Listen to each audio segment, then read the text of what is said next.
Более того, Северо-Восточный федеральный университет объявит дополнительный прием на бюджетные места по техническим специальностям. Уже стали известны имена первых студентов, зачисленных по особым квотам и льготным категориям. Так, среди абитуриентов очень востребованы специальности по гуманитарным наукам. Но после 9 августа университет объявит дополнительный прием на вакантные бюджетные места по программам бакалавриата и специалитета. Также в Северо-Восточном федеральном университете продолжается прием документов от желающих заселиться в общежитие. На сегодняшний день поступило около 3000 заявок. В первом потоке университет планирует принять в общежитие более 1400 студентов. Заселение проходит в 4 этапа. В этом году ежемесячная плата за проживание составляет 1128 рублей. Первокурсники могут подать документы очно в главном учебном корпусе или направить электронную версию в личный кабинет абитуриента.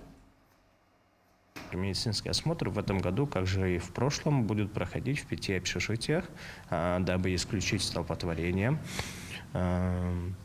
Будут проходить медицинский осмотр. После прохождения медосмотра они должны оплатить плату за проживание. Плата за проживание за 1 месяц в этом году составляет 1128 рублей.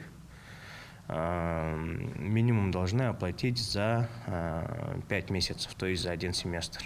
После того они подходят в общежитие. В общежитии они получают договор найма специализированного жилого помещения и проходят инструктаж.